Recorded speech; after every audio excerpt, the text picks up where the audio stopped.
I'd like to welcome you guys to this week's video. I'm taking a break from the report to do another one of my SoCal Bight FISHING ACADEMY videos this week, and going to be talking about weedless swim bait techniques for calico bass. But before I get into that, if you're heading out fishing this weekend, you know the tuna are still biting down south, sea bass at the Channel Islands, halibut and sea bass at Clemente and Santa Barbara Island. There were some yellows at Clemente earlier in the week. Water temp dropped out there. I guess it slowed down. But, you know, good bass fishing along the coast. I've fished 3 out of the last 4 days here, or 5 days, and had decent fishing every day. There's a huge south swell right now, so it's kind of got things a little dicey fishing shallow. But other than that, should be a great weekend to get out and do some fishing. I might go to San Clemente Island tomorrow myself. Anyway, so let's talk about weedless fishing for calico bass. You know, we talked about tackle in the previous videos, and one of the rods that we talked about was this, for me it's a Rain Shadow 92, or Rain Shadow Revelation 92 MH, 9 foot. I've got 30-pound braid on a 200 size reel. This is also a rod that I fish the jerk shad on, or things like that when fishing the breakwall, or baits for spotties and things like that. But in this case, I'm fishing it for weedless presentation, which is kind of new, a new technique. It's been around forever. This is a 7-inch MC slug, and this is rigged on a Gamakatsu 7.0 3/8 ounce keel weighted hook. And while you can't see it here, I have an owner large spring on that hook, which I replaced the stock spring that comes with the Gamakatsu because it's easier to get in because it's self-centering. I'm going to be showing a video about how this bait works in a little bit here, but one of the things I want to talk about with any of these weedless baits, it's kind of hard to see in the video. I'll take a picture of it afterwards, but this spring is buried all the way to the bait, so the bait is butting up against the hook. Whether you're fishing a weedless swim bait or a slug, it's important to have that as tight as possible because that'll keep the bait running better. So this presentation is something that Corey Sandin came up with for fishing halibut and stuff from the surf. And this little bait here works fantastic in the kelp as well. And if you guys ever fished the old 8-inch slug, the big slug with the spring in there, it's a very similar bite to that, but it's a much better hookup ratio. So I like a 9-foot rod with this because you're going to be making really bomb casts. This bait calls fish in from a distance. Unlike the weedless where you're making pinpoint casts to stringers, with this bait you can just bomb it out there and it'll call the fish in. And most of the fish that come blow out of the water, do backflips. It's all very visual, very fun. Like I said, 30-pound braid. I think I have 40-pound fluorocarbon leader on here, just a short piece. But the presentation for this bait is very simple. So after you make your cast, you immediately put the reel in gear, you drop your rod tip towards the water, and just fish like this. And the speed at which you're going to fish, it depends on if you're going against the current, with the current, or perpendicular to the current. And what you want is this bait to skitter along the surface, occasionally popping out, but not popping out so much that it's out of the water more than it's in the water. 1, 2, 3, pause, 1, 2, 3, pause. And what this bait does when you do that, it'll track straight, but then when you pause, it'll dart off to one side or another. It's almost like a glide bait would be for freshwater bass, but with this soft plastic presentation. And just like with the weedless, you watch the fish eat it, you pause, you give them a second to turn away from you, then you set the hook on them. If you just swing on it like you're fishing a hard bait or anything else, 9 times out of 10 you're going to pull that bait out of the fish's mouth. Same with the weedless. So speaking of the weedless, this is a Rain Shadow Judd Series live bait blank, 7 foot. It's a graphite composite, graphite butt, glass tip. The reason you want that with this bait is it has that softer tip, which allows you to get some play when you get bit. A lot of times you can't stop your line fast enough, and what that'll do is that tip will bend a little bit, allowing you not to pull that bait out of the fish's mouth like I talked about. When you pause, that tip will bend slightly, and that'll give you that split second to get ready to drop your tip before you set the hook on it. Yeah, it's That's really the key to getting bites. This is a big piece of rubber. If the fish has it, they come up from behind it to eat it. Show you here. They eat like this. You set the hook, you pull it out of their mouth. But they eat like this, and then they churn, and then you get the hook in them. And that's a really good hookup ratio with that. 300 size reel, the Penn Fathom 300. I've got, I think, 50-pound braid on here. I sometimes fish 65, and sometimes I fish 50. I've been fishing 50 lately, but 65 works just fine. And I've got 60-pound fluorocarbon leader. You want a nice heavy leader with this, in case it, you know, if you're fishing in a zone where, you know, there's kelp near rock, things like that, it's very easy to get that line braided. Even this thing, this leader here is from yesterday, very braided, and I only threw it into kelp, so it just gets rubbed up against stuff. So as we're going to show you in a little video here later, this is a short cast bait. You want to just make casts to individual stringers that you see, and just a fast, steady wind.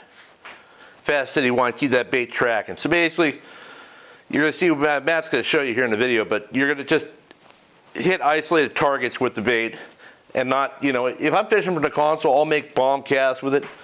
But if he's in the bow, which is the best area to fish this, with the boat positioned properly, which I also talk about, he's making short targeted casts. As far as colors go, you can see I'm pretty much the same on both. This is a green top with a gold bottom that Corey Sandin likes to call the hot cotch, because Matt kind of popularized that color. I mean, that's the only color of plastic I really fish. I mean, everything. So it works. It works when it's cloudy. It works when it's sunny. It works when the water's cold. When the water's warm, they always seem to bite it. So, you know, don't worry too much about trying different colors and things to get bites. If the fish are there and they're biting, they're going to bite whatever bait you have confidence in. And it doesn't have to be this color. I mean, we used to fish a brown and gray bait. You know, to whatever you got confidence in. These fish aren't looking at that much. They eat a variety of bait fish. This looks like any brightly colored bait fish. It could be a smelt, it could be a sardine, it could be whatever. And so I wouldn't even worry about any of that. So let's take a look at the videos, and I'll see you in a minute. All right, so this little video here kind of explains how we fish the weedless for calico bass in the kelp. Matt's up here casting, and well, it's kind of hard to see the kelp. You can see it's the brown streaks that are up sides of the boat there. Those are kelp stringers, and Matt's just kind of fan casting. We just started at the leading edge of this kelp bed, and well, it looks like he's just casting randomly. He's actually casting the individual stringers. And I'm sort of on the outside edge of this bed, outside leading edge, and Matt gets a bite, but it doesn't stick. So now we identify that the fish are kind of hanging on this outside edge a little bit more. So as Matt casts, I start to swing the boat out towards that leading edge more, because the natural drift direction is in towards the beach. You can see the boat pointing out to sea, and that allows Matt to cast these very outside stringers and fish this area effectively. You know, he's just, boat's constantly moving. He's just not making long casts. He's just casting in front of the different isolated piece of structure. Gets bit again there. These fish weren't sticking; they were just hit and running. And we ended up having to leave this bed, but I thought this was a really good example of when I talk about boat positioning, and whoever's at the wheel of the boat catches all the fish, because without me jogging the boat around, Matt would not be able to maintain a position where he can get these bites. So we're just kind of cruising along here, and we're just about to the end of this stretch, so he's going to make a couple more casts, and then we're going to move the boat again. That's about as long as I'll fish in the area. You know, this is 20, 25 casts. If you get a couple bites, just 10 or 12 casts if you're not. I mean, it's just a matter of covering water. And in this next little clip here, I'm going to show you a little bit more about how we actually cover water while we're out there fishing kelp for calicos. Okay, I'm speeding this up here because just just to kind of show you guys, so this is the end of the last sequence you watched. You know, we got the end of the bed, didn't catch any fish, but we kind of figured out these bass were holding the outside edge. I have Matt jump down off the bow. I'll run up to the next little patch of stringers. You know, it's just got to keep that boat moving. And if you find a fish, you slow down and fish. But here, you know, Matt's just making a few casts here. And while you can't see the kelp, he's doing the exact same thing he was doing before. Casting two individual stringers, not real heavy stuff, all isolated kind of patchy stringers. And we fished through the good stuff there on that one. I'm going to slide right up into the next one here already. So Matt's going to make a few more casts. And we're not seeing anything. You know, we'd been, it was kind of slow. We're getting some bites, but they weren't really committing. So we're looking for other areas where similar to where the bites were. And not happening here. So I'm running on to the next one. And now I'm going to go a little bit inside because I saw a cormorant diving. So that cormorant is an indication that there might be some biting fish around here. I've also changed depths. I was out at the outer edge in probably 50 feet of water. Now I'm in tighter in probably 25 feet of water. And just trying to see if I could figure out where the biting fish are holding in this area. And it turns out they're not in here either. The cormorant was a bit of a false flag, but a lot of times something like that could give you a direction to go. So I'm right back with it here. Going even a little further. And just making those few casts. So you don't count them here. That's 2 casts, 3 casts, 4 casts, 5 casts. That's it. No bites. Let's keep going. See, it doesn't take a long time. If they're not right where they should be, they're probably not going to be anywhere in the bed. I'm bypassing a lot of stuff here because it all looks the same. Trying a little different stretch here. Same exact situation as before. And, you know, I talk about needing to cover water. This is what covering water actually looks like. Handful of casts. Hit the prime stuff. And, you know, if you get into an area where you're catching some fish or seeing some followers, you slow down and you pick the thing apart. But we're out here just trying to locate stuff, and we didn't find anything up in this zone. We actually got some stuff down below White's Point that afternoon, but I thought this was a really good example because this isn't supposed to be a highlight reel. It's supposed to be an indication of what you guys can really expect. You know, this isn't San Clemente Island where everything's biting all the time. There were some birds that went by real quick. They another good sign, but not here. So, you know, we ended up catching, I don't know, 20 plus fish that afternoon, but it took a lot of driving around to find them. And as you can see, we're just cruising, bypassing all the stuff that's not looking good anymore. We hit enough of those, we knew that there's just no biting fish in that area. So now we're going to make a bit of a move, go to a isolated bed where if you watched my video last week, we caught some fish in this bed. We got some birds here, and we ended up catching some fish. Yeah, right here. All right, in this track, we're kind of showing how we're coming up and approaching these isolated beds here off Rocky Point, really shallow. Not a lot of kelp up there right now. It's kind of a sketchy zone. There's a boiler in there, so if you're not familiar with that area, I'd keep an eye out. It's a pretty big swell today, that day. So I slide up and I got the kelp bed just off the starboard bow there. Matt's going to fish the little 7-inch MC slug and a weighted keel hook. And unlike the weedless, you can make a big bomb cast with this bait because it draws fish in from a good distance. You don't have to be able to pull them off the stringers and everything else. So you can see he's doing that stop and go retrieve I talked about earlier. And now when he's a good distance away from the kelp, he just winds the bait back in, so he doesn't be sticking over in time. Once you're 15, 20 feet away from the bed, you can pretty much put it away. We got this helicopter flying over. So Matt's just doing that stop and go retrieve with bait and hitting all this kelp. And the wind is actually blowing me out to sea, so I'm kind of keeping the bow kicked in to the area, but not too far in that I get in danger of hitting that boiler that's inside of us. And the nice thing about this bait is it's a very dramatic bite. You see that fish boil on the bait here. They just explode on you. So they'll do cartwheels and nothing the same. But so Matt's just bombing casts across his bed, hitting stringers. There's some spar stringers. You got that one bite.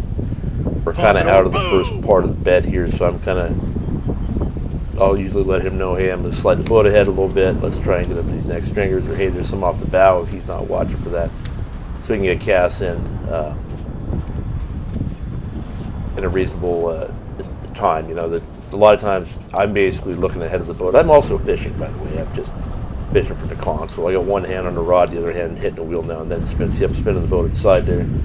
Let him hit those stringers ahead. It's a team thing, and you know I catch plenty of fish from the wheel, so it's not like you're not fishing. It's just that you got to be a little bit more double duty and maintain casting directions and lines. And you know, when I'm moving the boat like this, I'm barely just kicking it in and out of gear, flicking it in and out of gear, spin the wheel. So I'm just spinning the wheels enough, and the boat will just the wind or the current will push the boat in the direction you want to go. You don't even need to put it in the gear. But I keep the motor straight, I want to drift downhill, and then I turn it side to side to get a change of direction here. I think on this cast, Matt's going to get another bite here. You need to watch off his left-hand side how these fish come up a boil on these baits. It's pretty visual fishing and a lot of fun. There, jumped out of the water. And fish comes off, but he immediately gets another one. So if you lose one, just pause your bait, and then I'm going to come to you. They're grouped up. Got a bunch of followers. Oh, look at them all. And, yeah, that's basically how to do that deal, and it's a really fun way to fish. Nice light tackle. That was awesome. Get some pretty good sized fish on them as well. But you know, once you get through the biting stringers, you can go fish somewhere else for a few minutes and then come back through and give it another shot later. A lot of times they'll bite several times. All right, this last little thing here, I'm kind of showing how I talked about how to set the hook on the weedless. This is a pretty good example here. This is one of the drifts where we were both able to get up in the bow because it's a nice long one. They were biting throughout. But Matt sees the fish here, pauses, and then sets the hook on it. And that pause and hook set is the reason that he gets this fish. You saw that he stopped winding, let the fish do its thing, and then swung him. I got a real nice bass here. So that'll be a good way to do it. All right, in closing, I'd like to, add one thing. If you don't have a dedicated weedless rod, you can use your normal 7'10" heavy graphite rod that you use for sand bass or the wall or anything else. But if you're going to get serious about weedless fishing, this rod really is going to make a big difference for you because it's light, it's short enough that you can easily swing fan casts out with it. You can. It's got a lot of power. I mean, Matt last season got like an 80-pound bluefin on this thing. But it's it's a tool like anything else. This is not a cheap blank. This blank is several $100s, but and you have to have a custom belt because they don't make a factory. But nice small diameter, really nice setup for this thing. I mean, I've got 4 or 5 of them that it's all we use. So if you're getting into it, use the tackle you have. If you want to get serious about it, I recommend getting one of these rods. I guess that's about it. I hope you guys have good luck if you're fishing, and I'll talk to you next week.